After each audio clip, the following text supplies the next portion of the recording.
Ito ay isang kwento ng tatlong magkakapatid na namuhay ng magkakasama dahil pinatay ang kanilang mga magulang.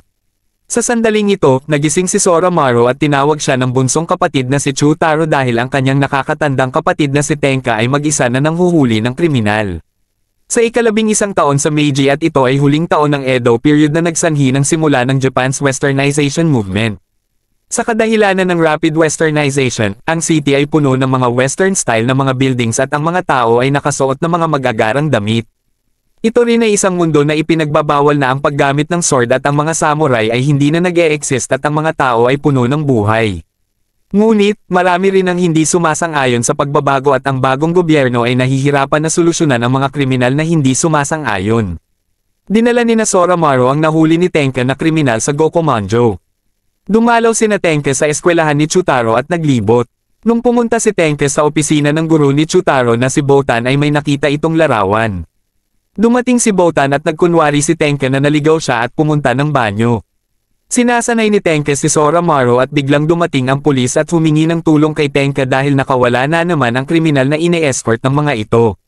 Sasama sana sina Soromaru at Chutaro ngunit hindi pumayag si Tenka dahil magiging pabigat lamang ang dalawa. Naiinis si Soromaru dahil hindi ni Tenka kinikilala ang lakas nito kaya sumagot si Shirazo na ginagawa niya lamang ito para protektahan silang dalawa ngunit napagdesisyonan ni Soromaru na pumunta sila ni Chutaro sa mga kriminal.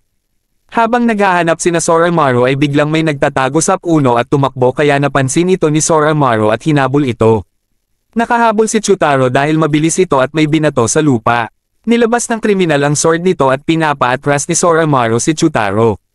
Umatake na ang kriminal at nahiwa ni Soromaru ang kriminal at napagtanto nito na lumakas siya dahil sa kapatid niya na si Tenka ay ang mga galaw ng kriminal ay hindi hihigit dito. Nakatayo ang kriminal at binatohan si Soromaru ng buhangin upang masuntok ito. Balak ng kriminal na sisirain niya ang bagong gobyerno dahil ang mga samurai na katulad nila ay nakatira lamang sa kalye dahil pinagbawal ng gobyerno na gamitin ang kanilang mga swords. Sinipa ng kriminal si Soromaru at kinuha ang sandata ni Soromaru at balak na ibenta sa malaking halaga. Umatake si Chutaro upang makuha nila ang sword at nagulat ang kriminal sa itsura ng sword. Umatake si Soromaru at nawala ng malay ang kriminal at pinapatali ni Soromaru kay Chutaro ang kriminal. Humalaklak si Tenka dahil nadalian ito sa paghuli ng napakaraming kriminal at biglang nakatakas at nagkaroon ng malay ang kriminal na nahuli ni Soromaru kaya sinakal niya ito. Nawawalan na ng hininga si Soromaru nang biglang may napanaginipan ito at nagising dahil nailigtas siya ni Tenka. Ipinalam ni Soromaru ang napanaginipan nito kaya pinapakalma siya ni Tenka. Tinanong ni Shirazo kay Tenka kung naalala na ba ni Soromaru ang nangyari sa insidente nila dati kaya sumagot si Tenka na hindi at unti lamang ang naalala nito at hinihiling ni Tenka na kalimutan na lamang ito ni Soromaru. Naalala na naman ni Soromaru ang nangyari at umalis. Kinamusta ng doktor kay Tenka ang tungkol kay Shirazo dahil 10 taon na ang nakakalipas ng dalhin ni Tenka si Shirazo sa kanilang bahay at hindi makapaniwala ang doktor dahil hinahayaan niya lamang si Shirazo sa bahay nila nang hindi alam ni Tenka kung saan ito nanggaling pero sumagot si Tenka na alam niya. Dagdag pa ng doktor na siya ang survivor ng grupo ng mamamatay tao na ang Fuma Clan dahil nakikita niya na may puting buhok ito at may purple na mata. Sa nakaraan ng Fuma Clan ay mga isa sa 3 mga kilalang ninja at ang isa doon ay ang Koga at sila ay sumusunod at loyal sa kanilang masters. Ang isa naman ay ang Oga at sila ay pumapanig sa pera at sila ang mga ninja na ginagawa lamang nila ay ang nakalagay sa kontrata at ang panghuli ay ang Fuma. Pinapaingat ng doktor si Tenka kay Shirazo ngunit tinuturing kaibigan ni Tenka si Shirazo. Biglang dumating ang pulis at pinababalik si Tenka sa shrine agad-agad dahil may report na ang kriminal na si Kigami Naoto ay papunta sa Kumo Shrine. Dagdag pa ng pulis na si Kigami Naoto ay tagalabas na galing sa Choshu Domain at siya ay walang alinlangan na pinapatay ang mga sumusuporta sa gobyerno. Dali-daling lumabas si Tenka upang pumunta sa shrine dahil nasa panganib ang mga kapatid nito ngunit may humarang sa kanya pero hindi natatakot si Tenka dahil nagmamadali ito. Habang nasa hagdan si Chutaro ay biglang dumating si Naoto at humingi ng tulong kay Chutaro na ipunte siya sa Gokomanjo dahil nakiusap sa kanya ang gobyerno na may kukuhanin siya doon ngunit hindi pumapayag si Chutaro. Minamanipula ni Naoto si Chutaro gamit ang salita kaya pumayag si Chutaro dito ngunit biglang dumating si Soromaru at pinapaalis nito si Naoto sa tabi ni Chutaro. Inutos ni Soromaru kay Chutaro na tawagin nito si Shirazo. Tinanong ni Naoto na kung siya ba ang panganay kaya nagkunwari si Soromaru na oo at tinanong ni Soromaru kung ano ang kailangan ni Naoto kay Tenka kaya natuwa si Naoto na siya ang panganay kaya umatake ito. Pinagbubugbog ni Tenka ang humarang sa kanya at kanino sila sumusunod. May nagsabi na sa kanya sila sumusunod at nagpakilala na siya ay si Takeda Rakucho na galing sa squad ng gobyerno. Humiling si Takeda na magduel silang dalawa ngunit hindi sumang-ayon si Tenka at tumakbo. May sinabi si Takeda na hindi nagustuhan ni Tenka katulad ng hindi pa alam ng mga kapatid nito ang tungkol kay Orochi at sinuntok ito ni Takeda. Nasira ang mga puno sa atake ni Naoto at nagulat si Soromaru sa mga kakayahan nito. Inihayag ni Takamine na si Kigami Naoto ay isang mangingisda ng Chosho na may malakas na kamay at siya ay naging anti-foreign imperialist pagkatapos mag-aral sa Seizen School at siya ay umalis sa Chosho dahil may galit sa bagong gobyerno at marami na itong pinapatay simula noong umalis ito. Dagdag pa ni Takamine na siya ay gumagamit ng sword na tinatawag na Dodomeki at may report na nahanap ito sa Shiga Prefecture. Habang tumatakbo si Soromaru ay napatigil ito at nang biglang nahiwa siya ni Naoto at sinipa. Akala pa rin ni Naoto na si Soromaru ay si Tenkei kaya nadismaya ito dahil ganoon lamang ito kalakas at tinanong rin ito kay Soromaru na narinig niya na hinahanap nila ang vessel ni Orochi at walang ideya si Soromaru tungkol dito kaya sigurado si Soromaru na may sikreto si Tenka na hindi sinasabi sa kanila. Biglang nagbato ng shuriken si Shirazo ngunit nasangga ito ni Naoto. Naglaban na ang dalawa at namangha si Soromaru dahil hindi nito makita ang laban ng dalawa dahil pantay ito. Inatake ni Naoto si Chutaro ngunit pinotektahan ito ni Shirazo at napabagsak si Naoto. Nakabangon si Naoto at binato nito ang Dodomeki kay Shirazo ngunit dumating si Tenka. Napagtanto na ni Naoto na iyon ang tunay na Tenka dahil nagpakilala sa kanya si Tenka. Inihayag ni Naoto sa kanila na kinamumuhian nito ang gobyerno dahil pinagtaksilan siya nito at papatayin nito ang Emperor. Balak ni Naoto na patakasin ang mga kriminal sa Gokomanjo at sirain ang bansa. Hindi ito hahayaan ni Tenka at naglaban na ang dalawa ngunit natalo lamang ng madali ni Tenka. Umatake bigla si Naoto ngunit nahuli ng Yamaino. Hindi makapaniwala si Tenka na naruroon ang commander ng Yamaino kaya tinanong niya ito kung bakit sila naruroon kaya sumagot si Sosei na dahil ito kay Takeda dahil ginamit niya ang kanilang mga sundalo para sa kanyang sariling layunin at humihingi sila ng tawad dahil hinamon ni Takeda si Tenka. Nagpupumigla si Naoto ngunit madali lamang pinabagsak ni Sosei at umalis na silang lahat. Nakipag-usap si Botan kay Tenka at ipinaalam na hinahanap rin niya ang vessel ni Orochi ngunit hindi lamang sila ang naghahanap nito at hinahanap rin ito ng Yamaino ngunit iba ang layunin nila dito dahil ang Yamaino ay balak sirain ang vessel ni Orochi ngunit ang kay Tenka ay protektahan ito. Dagdag pa ni Tenka na ang tunay na Orochi ang kanilang papatayin hindi ang vessel nito habang si Soromaru ay nakikinig at naalala ang sinabi ni Naoto na hinahanap nila ang vessel ni Orochi. Binuksan ni Soromaru ang pinto at tinanong kay Tenka kung sino si Orochi ngunit pilit pa din na tinatago ni Tenka ang tungkol dito kaya na si Soromaru dahil wala si Tenka na sinasabi sa kanya kaya umalis na ito. Ipinalam ni Takamine kay Sosei ang chismis tungkol sa Gokomanjo na ang kriminal na pumapasok sa Gokomunjo ay mayroong kailangan na dalhin kaya napapatanong si Takamine kung anong bagay kaya ang kailangan na dalhin sa Gokomanjo pero ang kailangan nilang alamin na kung sino ang nagpapalaganap nito at ano ang layunin kaya kailangan nilang mag-imbestiga. Sinuggest ni Takeda na siya ang pupunta sa Gokomanjo ngunit hindi pumayag si Sosei. Sinuggest ni Shi na si Tenka ang gamitin nila dahil siya ang pinakamalapit sa Gokomanjo at nakakagalaw ng malaya ngunit hindi rin si Sosei sumang-ayon dahil ayaw nitong humingi ng tulong kay Tenka. Nagpumilit na pumasok si Soromaru at nakiusap kay Sosei na isanay siya nito ngunit tinulak niya si Soromaru at hindi pumayag. Tinanong ni Takeda kung bakit siya sa commander humingi ng tulong kung pwede naman si Soromaru na pumunta ng dojo kaya sumagot si Soromaru na mabilis lamang natalo ni Sosei si Naoto. Biglang dumating si Shi at ipinaalam kung ano ang gusto ng Yamaino at ito ay gusto nilang malaman kung sino ang nagkokolekta ng isang bagay sa Gokomanjo kaya pinag-imbestiga ni Shi si Soromaru sa Gokomanjo para masanay siya ni Sosei. Nakapunta na si Soromaru habang nakadisguise at nakiusap kay Chutaro na huwag itong sasabihin kay Tenka. Nakauwi na si Tenka sa bahay nito at nagulat si Shirazo dahil hindi niya kasama si Soromaru dahil hindi pa ito bumabalik kaya tinanong rin ni Shirazo kay Chutaro kung alam ba nito kung nasaan si Soromaru ngunit nagsinungaling si Chutaro na hindi niya alam. Umalis ulit si Tenka para hanapin ito at sumama si Chutaro. Napansin ni Shirazo si Botan kaya pinagbantaan na papatayin ni Shirazo si Botan ngunit hindi alam ni Shirazo na nagtatrabaho siya para kay Tenka pero hindi pa rin niya pinagkakatiwalaan si Botan dahil hindi tao si Botan. Parehas na hindi pinagkakatiwalaan ni Botan si Shirazo dahil galing ito sa Fuma Clan at ang utos ng chief ng Fuma Clan ay laging nasusunod kaya pinagsususpetsahan rin niya si Shirazo. Nakapasok na si Soromaru sa Gokomanjo at welcome ng pulis si Soromaru sa impyerno. Nabangga ni Soromaru ang nahuli nila nung nakaraan at tinanong nito kay Soromaru na may dinala ba siya para ipanghain sa kanilang master kaya nagtataka si Soromaru kung sino yung master. Nakita ito ng warden at pinagtrabaho ulit ang lalaki.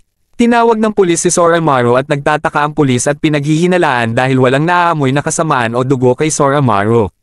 Nakita ni Soromaru si Naoto at pinahintay muna ng pulis si Soromaru ngunit umalis ito. Nakita ng dalawa ang kriminal na nahuli nila kaninang umaga at nagpanik si Chutaro kaya napaalam niya kina Tenka na pumasok si Soromaru sa Gokomanjo. Pupunta sana si Tenka ngunit pinigilan ni Shirazo dahil mukhang may sakit si Tenka kaya sinuggest nito na siya na lamang ang pupunta at siya ang magdadala pa uwi kay Soromaru kaya nakiusap si Tenka na iligtas nito ang kapatid niya. Nakinig si Soromaru sa usapan ng kasama ni Naoto at nakita siya ng warden. Binuksan ng warden ang pinto at pinaalis si Naoto at iniwan si Soromaru doon. May nagsalita at napagtanto ni Soromaru na siya ang master at nung nakita nito ang itsura ay bigla niyang naalala ang kanyang nakaraan at siya ang pumatay sa mga magulang nito. Papasok sana sa kwarto ni Tenka si Chutaro ngunit pinatigil ito ni Tenka at biglang may nangyayari kay Tenka. Sinakal at pinagsusuntok ni Soromaru ito at bigla itong pumalag at sinakal si Soromaru. Sa nakaraan, habang sinasakal nito ang batang Soromaru ay prinotektahan ni Tenka ito at nagkaroon si Tenka ng hiwa sa likod. Naruroon si Takeda sa Gokomanjo at dumating na rin si Shirazo. Nawala ng malay si Soromaru nung sinakal siya kaya nakita siya ng warden at dinala sa tunay na kulungan nito at tinanong ng pulis kay Soromaru kung ano ang nakita nito sa isolation cell dahil ang isang normal na pulis ay hindi pwedeng lumapit sa kulungan na iyon at mayroong delikadong tao sa loob ngunit hindi sumang-ayon si Soromaru. Pinagbantaan ng pulis si Soromaru na kung hindi niya ito sasabihin ay malalaman ng lahat ang tinatago ni Soromaru kaya sumagot na si Soromaru na ito ay isang lalaki na may puting buhok na nakasuot ng mask at ito ay may purple eyes kaya naman isa rin itong Fuma. Kilala ito ng pulis kaya tinanong ni Soromaru na plano rin ba nitong maghiganti kaya nag-oo ang pulis dahil pinatay nito ang kanyang buong clan. Inihayag ni Soromaru na pinatay nito ang kanyang magulang kaya tutulungan ito ng pulis kung balak ni Soromaru na maghiganti ngunit nagdadalawang isip si Soromaru. Biglang may sumabog kaya tumakbo ang pulis. Balak ng mga nakakulong na tumakas ngunit si Takeda ay nasa main gate kaya pinigilan niya lahat ng mag-isa ang mga ito. Inutos ni Takeda sa mga pulis na harangan lahat ng exits para walang makalabas at pinaghinalaan nito si Shirazo na siya ang nagpasabog. Biglang dumating si Shirazo sa kulungan ni Soromaru at tinakas si Soromaru. Humiling muna si Soromaru na pumunta sa isolation cell kaya tinanong ng lalaki kung anong mayroon sa labas kay Soromaru. Tinanong ni Soromaru dito kung naaalala ba nito nung 11 years na ang nakakalipas nung 5 taong gulang pa lamang siya na pinatay nito ang magulang niya kaya sumagot ito nang hindi niya natatandaan kaya naina si Soromaru at sinuntok ito. Nagpakilala si Soromaru para hindi nito makalimutan siya at nangako na tatalunan ni Soromaru ito at umalis na. May naalala si Soromaru kaya pinauuna na niya si Shirazo na umalis at nahanap ni Soromaru ang pulis at pinigilan na maghiganti ang pulis sa lalaki dahil ang layunin na lamang ni Soromaru ay lumakas at mamuhay ng masaya para maprotektahan ang iba kaya sana ay parehas din ang gawin ng pulis at nakaalis na sa Gokomanjo ang tatlo. Nalulungkot si Tenka dahil humingi ng tulong si Soromaru sa Yamaino at binalalaan na huwag makisama sa kanila kaya humingi ng tawad si Soromaru.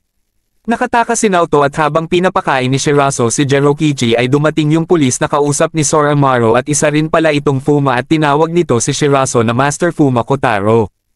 Nagpakilala ang babae na siya ay isang low rank na Fuma at siya ay si Nishiki. Tinanggi ni Shirazo ito dahil siya ay ang Kumo ninja. Ipinalam ni Nishiki na nakita na niya ang umubo sa kanilang clan ngunit sumagot si Shirazo na kalimutan na ni Nishiki ang clan at mamuhay ng gusto niya. Pumunta si Soromaru sa Yamaino at tinanong ni Sosei kung bakit ito naruroon kaya sumagot si Soromaru na mayroon siyang deal ngunit pinaalis ito ni Sosei. Ipinalam ni Soromaru kay Sosei na inimbestigahan niya ang Gokomanjo at alam niya na kung sino ang hinahanap nila at ang bagay na kailangan na dalhin ng kriminal pagpasok sa Gokomanjo. Pinakinggan ito ni Sosei at narinig ni Soromaru sa isang nakakulong na ang lalaki na nakasuot ng fox mask na nasa isolation chamber ay nagkokolekta ng poppies at mayroon ding kakaibang amoy na nanggagaling sa kulungan nito. Ibinigay ni Soromaru ang wig niya at naaamoy pa rin sa wig niya ang bagay na maaamoy sa chamber. Inamoy ito ni Sosei at nagulat nang naamoy ang opium. Pinatest ni Sosei ang wig kay Inukai at inutos niya kay Ashia na ihanda ang listahan ng mga pangalan ng warden at prisoners. Tinanong ni Sosei kung ano ang gusto ni Soromaru kaya sumagot si Soromaru na palakasin siya nito at mas malakas pa kay Tenka. Pinababalik ni Sosei si Soromaru bukas dahil pumapayag na siya na isanay ito kaya natuwa si Soromaru. Pagkaalis ni Soromaru ay nag-usap ang Yamaino at balak nilang gamitin si Soromaru upang mahanap ang vessel ni Orochi. Hindi sumasang-ayon si Takeda tungkol dito dahil naiinggit ito kay Soromaru kaya si Takamine ang magsasanay kay Takeda. Nung kinaumagahan ay pumunta na si Soromaru kay Sosei at pinaalam kay Soromaru na tama ang mga ibinigay niya na impormasyon kaya magsisimula na ang kanyang pagsasanay bukas. Tinanong ni Soromaru na anong relasyon ni Sosei sa kapatid niyang si Tenka ngunit ayaw ito sagutin ni Sosei kaya si Kiko na ang sumagot na si Tenka ay former commander ng Yamaino. Dagdag pa niya na sila ay isang squad na binuo upang kalabanin si Orochi na isang ahas na nabubuhay bawat 300 years. Tinanong ni Soromaru kung ano ang vessel ni Orochi kaya sumagot si Sosei na si Orochi ay pumipili ng tao upang maging vessel nito at pumapasok sa katawan ng pinili niya at sa madaling salita kinukuha ni Orochi ang buong katawan nito at si Orochi ay nagiging kumpleto kaya ang misyon ng Yamaino ay hanapin ang vessel ni Orochi at papatayin. Pagka-uwi ni Soromaru ay mayroong sakit si Tenka at dumating ang doktor. Aalis si Soromaru upang bumili ng hapunan nila kasama si Chutaro at bigla ding dumating si Botan dahil pinapapunta siya ni Tenka at may gusto itong sabihin.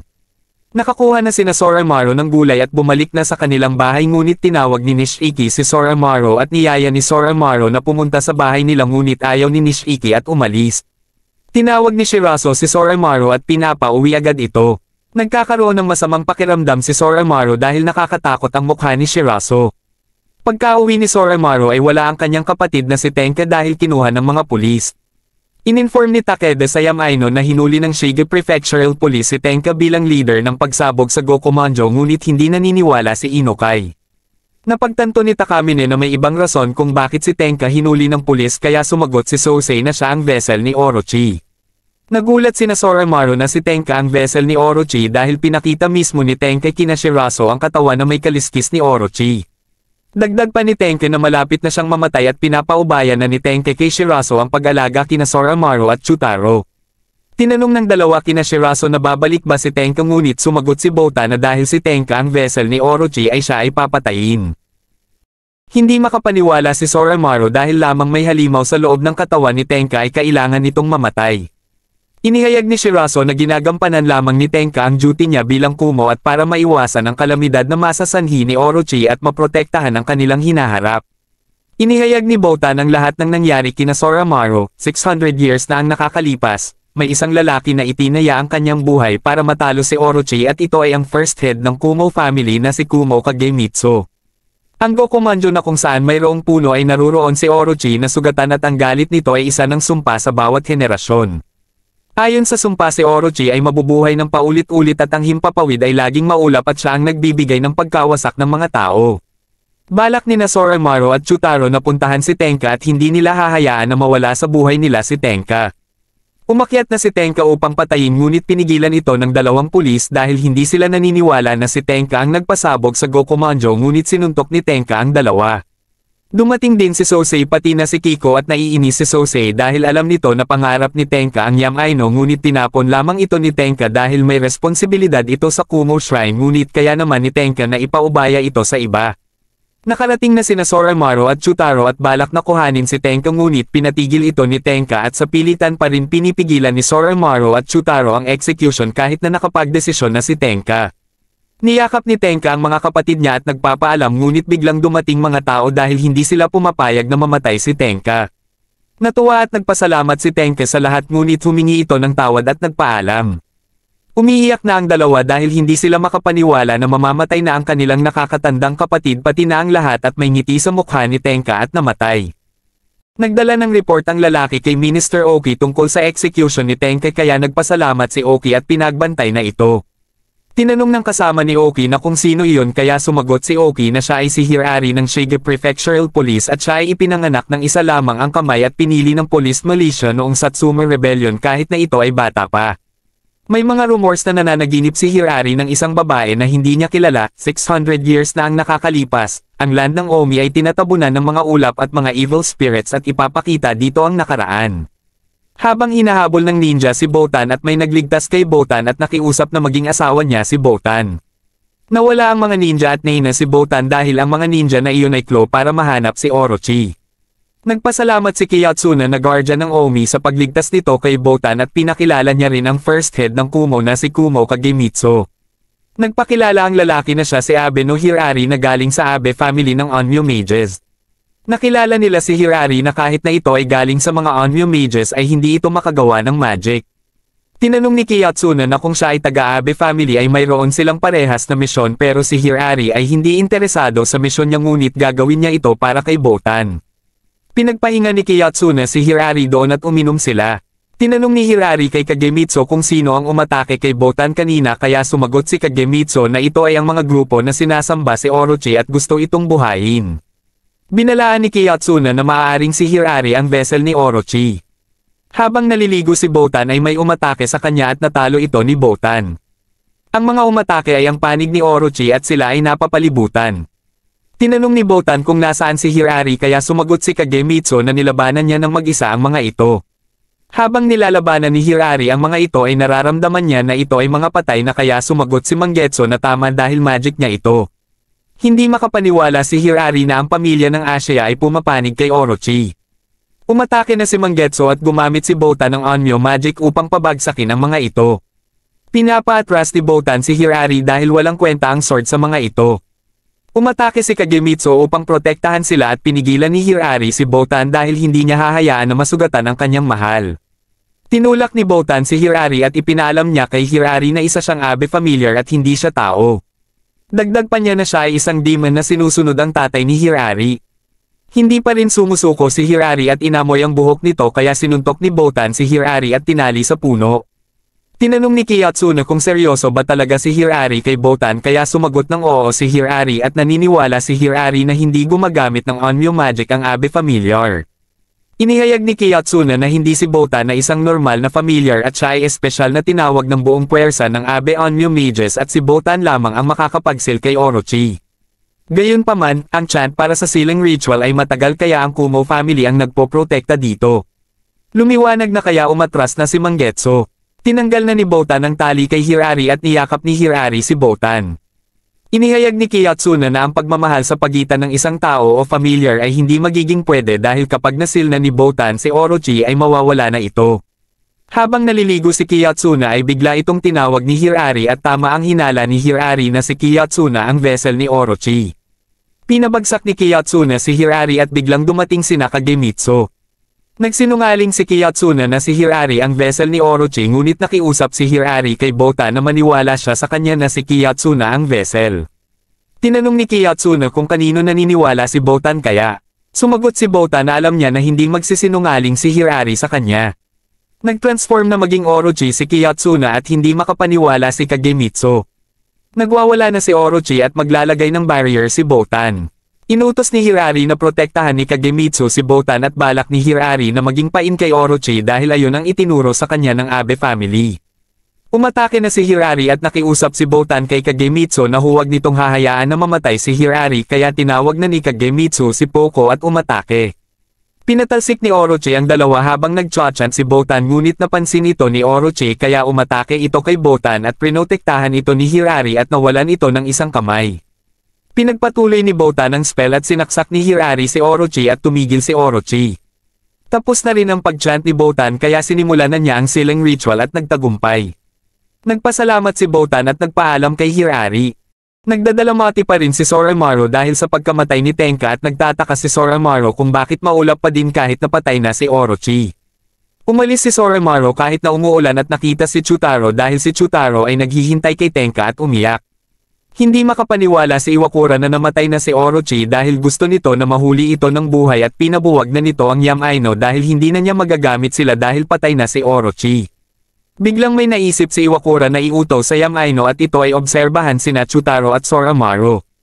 Ininform ni Hirari kay Minister na si Iwakura at Yamaino ay hindi muna gumagalaw kaya inutos ng Minister na patuloy pa din nilang obserbahan ang mga ito. Habang nagsasanay sina Soromaru ay naiisip pa rin ni Soromaru si Tenkei kaya napansin ito ni Sosei at sinipa. Ayaw ni Sosei nang iniisip ni Soromaru at hindi nagfo-focus sa training kaya pinapauwi na niya si Soromaru. Nawawala na ng kumpiyansa si Soromaru na mas magiging malakas siya kay Tenkei kaya hindi na ito pupunta sa training. Habang naglalakad si Soromaru sa labas ay nakita niya si Nishiki na duguan. Ginamot ni Soromaru si Nishiki at binigyan ni Shirazo ng pagkain ito. Dagdag pa ni Shirazo na kapag okay na si Nishiki ay pinapaalis na niya ito dahil ayaw niyang masama ito sa pamilyang Kumo.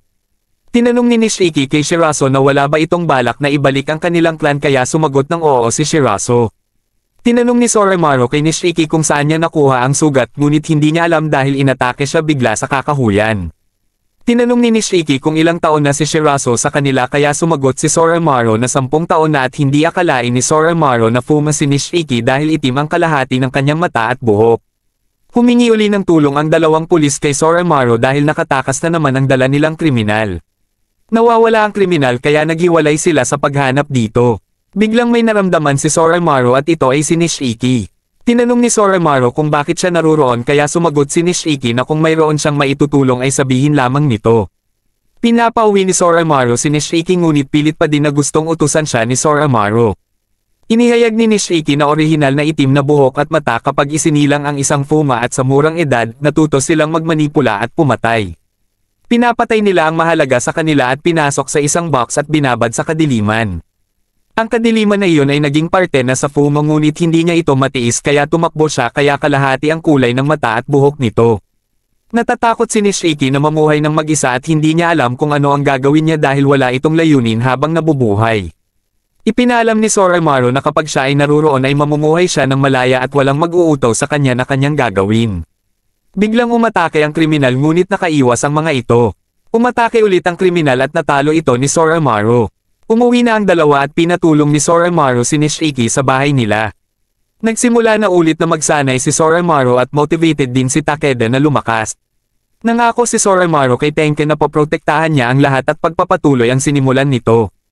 Binigay ni Gerokichi ang sombrero ni Chutaro at nag-aalala na sina Soromaru. Biglang nagpakita si Naoto kay Chutaro at biglang natakot ito. Tatakbo sana si Chutaro nang bigla siyang pinigilan ni Naoto.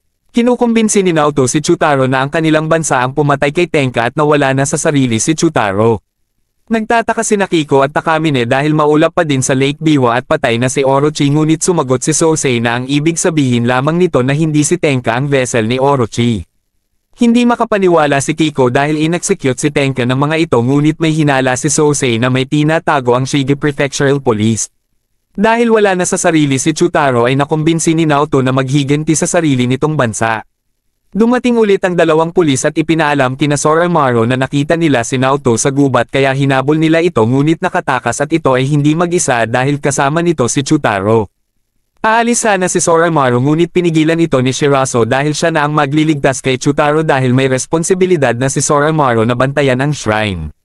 Pumunta si Sosei kay Ashia at humiling ito na ipapadala ni Ashia ang kanyang familiar sa Gokomanjo dahil may nakakapagtaka na nangyari doon dahil ipinaalam sa kanya ni Soromaru na may nakatakas na kriminal ngunit nang tanungin niya ito sa warden ng Gokomanjo ay wala itong sinabi at hindi na nila makontak ang Gokomanjo pati may opium na insidente rin doon kaya ipapadala na ni Ashia ang kanyang familiar sa Gokomanjo. Tinanong ni Ashia kay Sosei kung alam ba ni Soromaru ang tungkol kay Orochi dahil walang kwenta ang pagpatay kay Tenka ngunit hindi ito sinagot ni Sosei. Pinapahanap rin ni Sosei kay Ashia ang isang abe familiar na tanging ito lamang ang makakapagsil kay Orochi. Pinadala na ni Ashia ang kanyang familiar sa Gokomanjo. Ipinalam ng warden sa nakasuot na fox mask na nakatakas na si Naoto at naghihintay ng signal at pinatay nito ang lahat ng normal na pulis. Inimbestigahan ni Takamine ang Shige Prefectural Police at nagtago dahil nag-uusap ang minister at si Hirari. Pinag-usapan ng dalawa na si Kumo Tenka ay isa lamang artificial Orochi kaya nagulat si Takamine kaya dali-dali itong tumakbo para i-report kay Sosei.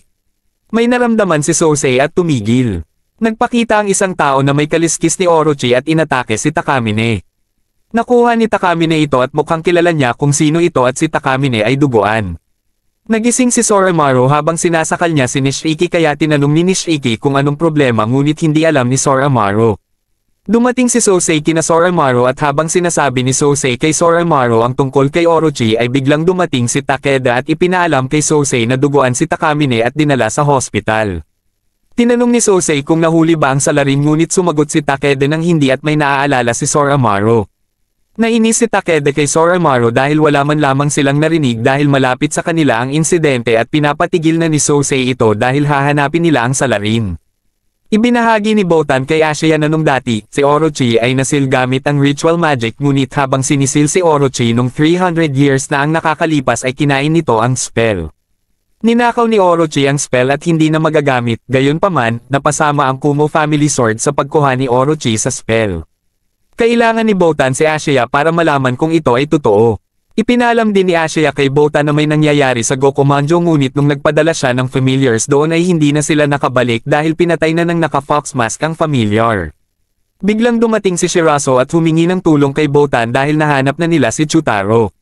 Sumama na si Botan kay Shirazo at ipagpapatuloy na lamang nina Ashia ito bukas. Napagtanto ni Soromaru na siya ang tunay na Orochi. Ipinalam ni Botan kay Shirazo na alam na niya kung paano protektahan ng vessel at ito ay ang Kumo family swords. Gamit ito, mayroong paraan na mahiwalay si Orochi sa katawan ng vessel dahil ito ay nakuha ni Orochi nung 300 years ang nakakalipas at bumalik ang swords nung nawala si Orochi at ito ay nasama sa spell sa loob ni Orochi. Tumigil si Shirazo at sinaksak si Botan dahil hindi hahayaan ni Shirazo ang binabalak ni Botan at malapit nang mabuhay si Orochi. Ang mga natitirang warden na lamang na nasa Gokumanjo ay nasa panig ng nakasuot ng fox mask at ang iba pang mga kakampi nito ay ang mga nakakulong na adik sa opium at balak ng naka-fox mask na itakas ang mga nakakulong sa Gokumanjo. Nagulat si Botan na si Shirazo ang lahat ng nagplano ng lahat ng nangyayari. Akala ni Botan na si Shirazo ay isang Kumo ninja at prinotektahan ang Kumo ngunit sumagot si Shirazo na prinotektahan niya ang vessel ni Orochi at ito ay si Soromaru. Nagalit si Botan kaya umatake ito ngunit napabagsak ito ni Shirazo at napagtanto ni Shirazo na si Botan ay isang abe familiar dahil hindi nakakapagtaka na hindi namatay si Botan kahit na sinaksak niya ito sa puso. Umatake si Botan at tumakbo. Binatuhan ni Shirazo si Botan ng patalim ngunit naprotektahan ito ni Hirari. Nagbato ulit si Shirazo ng patalim ngunit nakaiwas ang dalawa. Pinapatakbo ni Botan si Hirari ngunit sinama nito si Botan sa pagtakbo. Dumating ang mga kakampi ni Shirazo at pinapahabol niya ang mga ito kina Botan at patayin. Nakatakas na ang mga nakakulong sa Gokumanjo. Habang hinahabol ng Fuma sina Hirari ay sinuntok ni Botan si Hirari dahil ayaw siyang bitawan nito at pinagaling ni Botan ang kanyang sarili. Napabagsak ni Botan ang mga humahabol sa kanila. Tinanong ni Hirari kung kilala ba siya ni Botan at humihingi ng paliwanag dahil hindi niya kilala si Botan ngunit lagi itong nasa panaginip niya. Hindi ito sinabi ni Botan at umalis na sila dahil hindi dapat makuha ng Fuma ang family sword ng Kumo.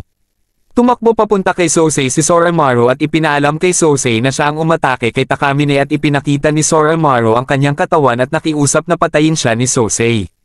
Nagulat si Sosei at binalak ni Soromaru na patayin ang kanyang sarili ngunit hindi ito hahayaan ni Orochi na mamatay ang kanyang vessel. Hindi pinatay ni Sosei si Soromaru dahil hindi maaayos ang problema kahit na mamatay ito. Ininform ni Takeda kay Sosei na pinapalibutan sila ng mga ninja ng Fuma kaya pinapaprotekta ni Sosei kay Takeda si Soromaru. Biglang may pumasok sa bintana sa opisina ni Sosei at sinuntok si Takeda. Hindi alam ni Soromaru ang nangyayari at napagkamalan ni Soromaru na ito ay si Shirazo ngunit ito ay ang nakasuot ng fox mask. Tinanong ni Soromaru kung bakit sila parehas na mukha ni Shirazo kaya sumagot ito na sila ay kambal at si Shirazo ang pasimuno ng kanilang atake. Hindi naniniwala si Soromaru at dagdag pa nito na si Shirazo ang kanyang nakakatandang kapatid at namumuno sa Fuma. Ininform rin nito na si Shirazo ang pumatay sa magulang ni Soromaru at nagalit si Soromaru. Aatakihin sana nito si Soromaru ngunit pinigilan ni Shirazo. Binati ni Shirazo si Soromaru bilang Orochi kaya nagulat si Soromaru. Nagpakilala din si Shirazo sa kanya bilang ikasampung head ng Fuma clan na si Fuma Kotaro at ang kambal nito ay si Fuma Kotaro din. Alam ni Soromaru na hindi ito si Shirazo na kilala niya kaya tumakbo ito ngunit pinigilan ni Shirazo at pinapakalma. Hindi makapaniwala si Soromaru na ginamit lang pala sila ni Shirazo kaya napaiyak na lamang ito. Umatras ang mga taga-Fuma at napagtanto ni Sosei na nakuha na nila si Soromaru at humingi ng tawad si Takeda. Naaayon ang lahat ng plano ng Fuma at ang mga kriminal sa Gokumanjo ay naging maayos dahil kay Naoto. Nakita ni Chutaro ang babae na laging nagbibigay sa kanila ng gulay at balak ni Naoto na aatakihin nila ito ngunit ayaw ito ni Chutaro. May umatake sa mga ito na bandido ngunit may nagligtas sa mga ito at pinapaalis na ang mga babae. Dumating si Hirari at nung matanggal ang hood ay si Tenka ito. Kumpleto na ang form ni Orochi sa katawan ni Soromaru. Napanaginipan ni Tenka sina Soromaru habang ito ay nasa kulungan. Dumating sina Botan at natuwa ito dahil buhay pa si Tenka. Alam ni Dr. Ota ang lahat dahil parte ito ng research division ng gobyerno. Ibinahagi ni Dr. Ota na nung 11 taon na ang nakakalipas ay prinotektahan ni Tenka ang kanyang nakababatang kapatid na si Soromaru at si Tenka ay nagkaroon ng malubhang injury at hindi alam ni Tenka kung mabubuhay siya o hindi. Ngunit inihayag ni Hirari na niligtas ni Dr. Ota ang buhay ni Tenka dahil sa isang drug at ito ay isang drug na dinevelop ng research division na gawa sa cell ni Orochi. Dahil dito ang sugat ni Tenka ay nagsara at napanatili na mabuhay ito at ang research division ay ginamit si Tenka bilang test subject. Akala ni Tenka na siya ay papatayin kapag ang katawan niya ay nakuha na ni Orochi at ang kanyang katawan ay dudurugin kaya tinanong niya kay Hirari kung bakit siya binuhay ng mga ito kaya sumagot si Hirari na utos ng nakakataas. Tinanong ni Tenka kay Botan kung ayos lamang ba sina Soromaru at Chutaro kaya sumagot si Botan na si Chutaro ay nawawala at si Soromaru ang vessel ni Orochi at nagulat si Tenka. Humingi ng tawad si Botan dahil nakuha ng Fuma si Soromaru at pinagtaksilan sila ni Shirazo bilang namumuno ng Fuma. Nagalit si Tenka at sinira ang kadena. Umalis si Tenka upang iligtas ang kanyang mga kapatid kahit na masama ang kalagayan nito. Inutos ni Sosei sa lahat ng Yamaino na huhulihin nila si Orochi ng buhay at ininform ni Ashiya na ang Kumo family swords ay makakapagpahiwalay kay Orochi mula kay Soromaru kaya kailangan nila itong makuha. Ininform ni Sosei kay Kiko na ayon kay Shi, si Iwakura ay nagsailalim ng malawak na operasyon nung isang araw at ang operasyon ay matagumpay ngunit malaki ang tsansa na bumalik sa dati kaya ininform ni Takamine na ang gobyerno ang nagsasaliksik ng artificial Orochi. Sabi-sabi na ang cell ni Orochi ay nagpapa-improve sa healing abilities ng tao at ang opinion ni Shi na si Tenka ay isa sa mga test subjects kaya napagtanto ni Kiko na test subjects din si Iwakura. Ininform ni Shirazo kay Orochi na gumagalaw na ang Yamaino kaya kailangan na din nilang gumalaw ngunit hindi nakikinig ito at sinira ang Gokomanjo. Napatay na ni Sosei ang iba pang Fuma ngunit wala silang makuhang impormasyon kung nasaan si Orochi. Dumating ang Warden at balak kalabanin sina Sosei dahil sumali ito sa Fuma. Umatake na ang Warden at madali lamang natalo ito ni Sosei. Biglang lumabas ang mga kriminal na may hawak na baril at dumating ang iba pang Yamaino kaya pinagpapatay ang mga kriminal. Ginamitan ni Ashiya ang Warden ng magic upang malaman nila kung nasaan si Orochi. May ipinakilala si Takamine at ito ay si Botan pati na si Hirari. Tinanong ni Takeda kung may kahinaan ba si Orochi kaya sumagot si Botan na ang araw ang kahinaan nito. Sinuggest ni Shi na gamitin nila ang tunnel ng kanal ng Lake Biwa upang ma-expose nila sa araw si Orochi. Alam na ni Ashiya kung nasaan si Orochi at balak ni Sosei na pahabulin si Orochi sa tunnel at puwersahin na pumunta sa Kyoto. Tinanong ni Shirazo kung bakit naruroon si Nishiki kaya sumagot ang kakambal nito kahit nakalahating Fuma lamang siya ay pamilya nila ito. Inatake ni Nishiki gamit ang sword ng Kumo si Orochi at tinakas ni Nishiki ang sword at hinabol ni Orochi ito. Dumating ang dalawang pulis kina Chutaro at sinira ni Naoto ang mga sword ng dalawa at prinotektahan ito ni Chutaro ngunit madali lamang pinabagsak ni Naoto ang dalawa. Ayaw na ni Chutaro na maghiginti at nainis si Naoto kaya aatakihin niya si Chutaro ngunit niligtas ito ni Gerokichi at tinakas. Tumigil si Gerokichi at nakita si Nishiki. Umatake si Orochi ngunit dumating ang Yamaino. Binigay na ni Nishiki ang sword kaya pinapapunta na ni Sosei sa tunnel. Sina Botan. Sinama ni Botan si Chutaro at hinabol ito ni Orochi at dumating na rin ang Fuma. Ininform ni Botan kay Chutaro na hindi iyon si Soromaru kundi si Orochi kaya binigay ni Botan kay Chutaro ang sword at pumunta sa tunnel papuntang Kyoto at ipupunta nila ito sa lugar na kung saan ay maaraw. Bumaba si Botan at hinahabol pa rin ni Orochi sina Chutaro. Nakapasok na sa tunnel sina Chutaro at dumating si Nishiki pati na si Shirazo. Napatigil si Gerokichi dahil dead end kaya nakahabol si Orochi at napatalsik dahil sa sword. Lalong lumakas si Orochi at natumba si Chutaro at lumapit si Orochi kay Chutaro. Pinipigilan ni Chutaro si Soromaru at sinira ang taas ng tunnel ni Tenka. Pinapupunta na ng ibang Yamaino si Sosei sa tunnel dahil sila na ang bahala sa Fuma at pinasama rin nito si Hirari pati na si Takeda. Nagtataka si Chutaro kung bakit naruroon si Tenka at humihina si Orochi dahil sa araw kaya tumakbo ito sa lilim. Sumunod sina Tenka at hindi makapaniwala si Chutaro na buhay si Tenka. Inutos ni Tenka na aalisin ni Chutaro si Orochi sa katawan ni Soromaru gamit ang sword ng Kumo. Umatake si Chutaro ngunit tumalsik ito. Sinira palalo ni Tenka ang tunnel upang hindi makatakbo si Orochi at nakarating na rin sina Sosei sa tunnel. Umakyat pataas si Orochi at umatake kay Sosei at kinuha ni Tenka si Orochi upang makaatake si Chutaro. Nasira ang sword at humiwalay si Orochi kay Soromaru at umakyat sa langit. Hindi alam ng mga tao kung anong nangyayari at humingi ng tulong ang dalawang pulis sa mga ito. Hindi na kaya ng Yamaino si Kotaro at napagtanto ni Shirazo na nahiwalay nila si Orochi kay Soromaru. Natuwa ito dahil wala na silang paraan para masil at mapigilan si Orochi, ngunit sumagot si Botan na ang makakatalo na lamang kay Orochi ay si Soromaru. Nagising na si Soromaru at nagulat nang makita si Tenka. Isinaad ni Tenke na isa na lamang ang kanilang gagawin dahil nagtagumpay sila na ihiwalay si Orochi, ngunit mabubuhay ulit ito sa may Lake Biwa at kailangan nilang pigilan ang pag-reincarnate nito, ngunit akala ni Takeda na ito ay immortal kaya pagsil na lamang ang maaaring paraan, ngunit sumagot si Tenka na kayang gawin ito ni Soromaru. Pinahiram ni Sosei ang family sword ng Abe dahil ito ay gamit pampuksa kay Orochi. Umalis na papuntang Lake Biwa si Soromaru, Chutaro at Takeda. Napahiga si Tenke dahil nasa limitasyon na ito at pinapatayo ito ni Sosei dahil hindi pa tapos ang kanilang pangarap. Nakasalubong ni Soromaru si Naoto kaya umatake si Chutaro at pinauna si Soromaru. Biglang kumidlat at may pabagsak na sanga kay Naoto, ngunit prinotektahan ito ni Chutaro. Kinukumbinsi ni Chutaro na tumigil na rin si Naoto sa paghihiganti dahil kapag ginawa niya ito ay may mangyayari na maganda at mabuti sa kanya. Nabuhay na si Orochi at nagwala ito at pinagsisira ni Orochi ang village. Umalis si Shirazo at pinapapunta ni Nishiki si Botan kina Soromaru at pipigilan ni Nishiki si Shirazo, ngunit hindi pumayag si Botan at hinilang mga sugat ni Nishiki. Umatake si Orochi kay Botan kaya tinulak niya si Nishiki at patuloy pa din si Botan na nag-chant.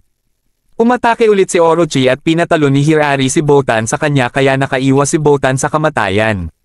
Tumakbo papunta sina Soromaru kay Orochi at pinapakalma ni Shirazo si Orochi at tinuro sina Soromaru kaya umatake si Orochi sa kanila, ngunit naligtas ni Chutaro. Dumating si Tenka kina Shirazo kaya kinuha ng kakambal ni Shirazo sina Tenka at magpapakamatay gamit ang atake ni Orochi kasama sina Tenka. Sumakit ang ulo ni Soromaru dahil nasa limit na ito at malapit na rin matalo ang Yamaino, ngunit ang mga tao ng Shiga ay dumating para lumaban. Nagpatuloy ang laban at inutos ni Soromaru kay Gerokichi na ipunte siya kay Orochi. May aatake kay Chutaro, ngunit niligtas ito ni Naoto gamit ang Dodomeki at hindi ito nagpakita. Pumunta na si Orochi kay Chutaro at hindi rin papayag si Takeda na magpaiwan at may aatake dito, ngunit niligtas ni Sosei. Pumunta na si Takeda kay Orochi at nakaligtas si Tenka. Umatake si Orochi kay Soromaru at dumating si Takeda at Chutaro. Lumipad sina Orochi at umatake ng buong lakas ang tatlo kay Orochi kaya natalo si Orochi at naglaho. Natapos na ang lahat at nagpahulog sa bangin si Shirazo sa harapan ng tatlong magkakapatid.